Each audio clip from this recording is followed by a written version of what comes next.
Welcome to lesson 1.3, get ready to compete.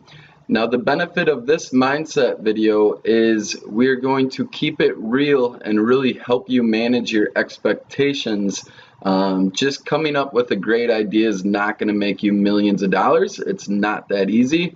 At the same time, after this mindset video in the future, you are going to not dismiss certain opportunities for unjustified reasons.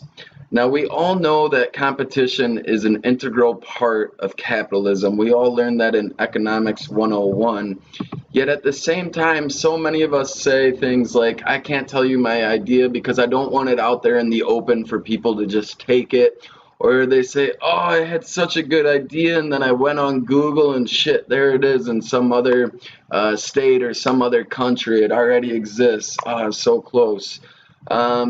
The truth of the matter is all good ideas will be stolen, and I'm going to give so many numerous examples in our week 2 copycat method class that I'm going to just give you a few concise examples here.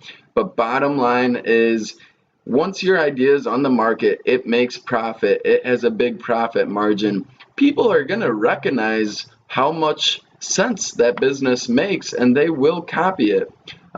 So expect to be copied, and expect to be copied quite quickly these days.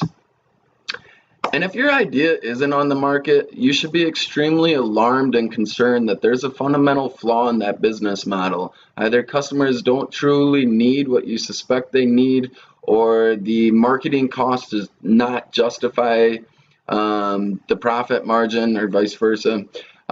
So when you don't see a business on the market that's extremely similar or even identical to the business idea you have, that's kind of a red flag that, someone probably had that idea and it didn't work out, or they didn't pursue it, or they pursued it and failed.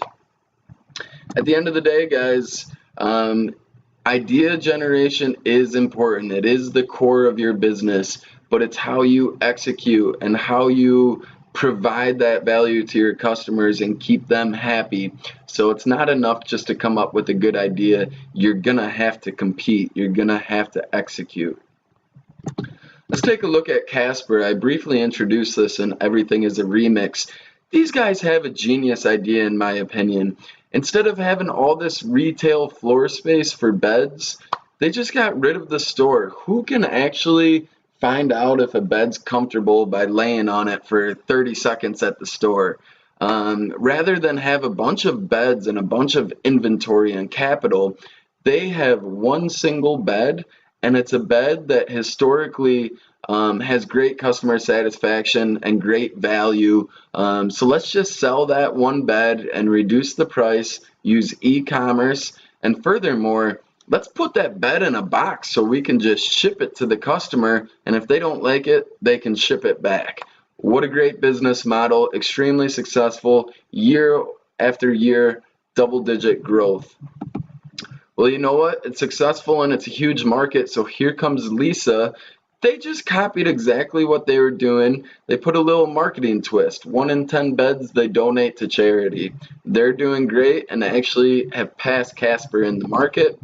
And then Helix said, okay, we want a piece of this pie. What if instead of selling one bed, we put a little twist on it? We sell a soft bed, a medium bed, and a hard bed. So now they sell 3 beds, a few more options for the customers. I didn't realize this when I put the slide together, but Tough and Needle actually came up with this one bed in a box concept before Casper in 2012. Casper copied them and just did it better. They provided a better bed. And Tough and Needle was just innovating off of the Satva business model. Satva was the first one to get rid of the retail store, and they only sold one bed, and they sold it via e-commerce, except this bed didn't fit in a box and they charged $100 for the delivery. Nonetheless, you can see each one of these successful businesses would have to continue to compete in the future or against existing competitors that were already in the market. We saw it with the weed maps. They're all price comparison websites for cannabis retailers. So even platform ideas that aren't actually producing a good they still have quality, they still have marketing that goes into them, and there's room for more than one player to exist in the market. It is not a winner-take-all situation ever, or at least 99.5% of the time. Now, my brother and I, we wanted to start a business in Doha, Qatar, where we simply copied the open table business model. At the time, he didn't realize his idea was a copycat, and I said, do you know there's this many companies doing that in the world? And he said, oh shit, we need to come up with a new idea. I said, no, this is beautiful because they're not doing it in the city we are trying to do it. Just to really paint the picture for you, Open Table came up with the idea to reserve a table at a restaurant via the internet in 1998. In 2007, the French company La Fourchette copied them.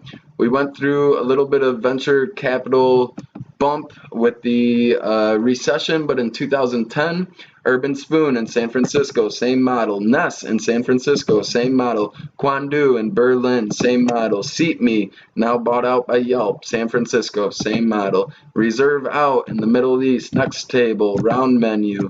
And it goes on and on. It doesn't stop. Soon Spoon in Boston, Apple Files for a patent, Killer Resi in New York, I Know the Chef in Chicago, Velocity in London, Table Savvy in San Francisco, Table 8 in LA, Resi somewhere up north, Zervu in Philadelphia, I believe, and finally Reserve in Buffalo.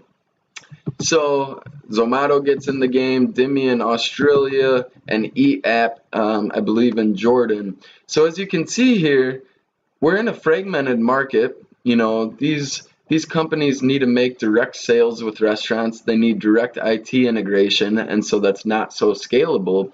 So what I tell investors is, look how successful and attractive this business model is. Look how fragmented the market is. This is a great reason to pursue that idea, not to run away from the idea. So I hope this slide compels you that just because the idea exists doesn't mean you shouldn't still pursue it. Maybe put your own twist on it, maybe target a niche market with it, whatever, but don't run away from an idea just because it's already on the market.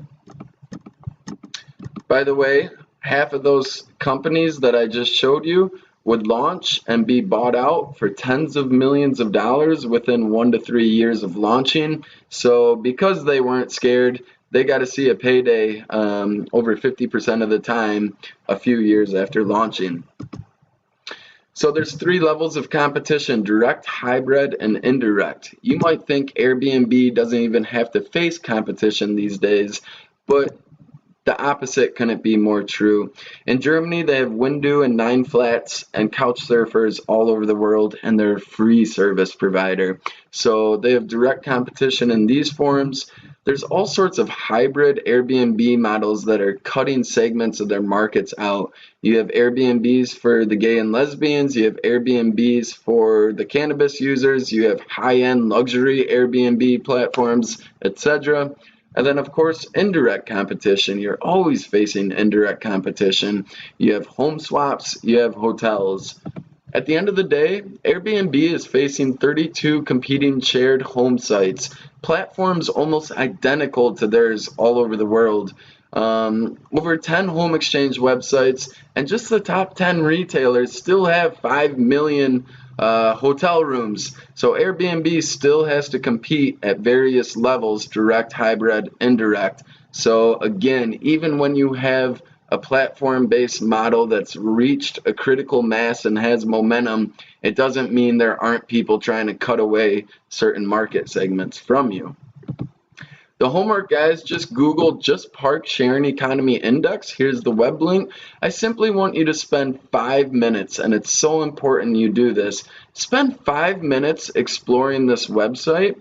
I used it as a key tool in my thesis development, and essentially you can see just how many companies are competing for the market. I can lend you some money, or how many companies exist that are a platform for you can borrow my car.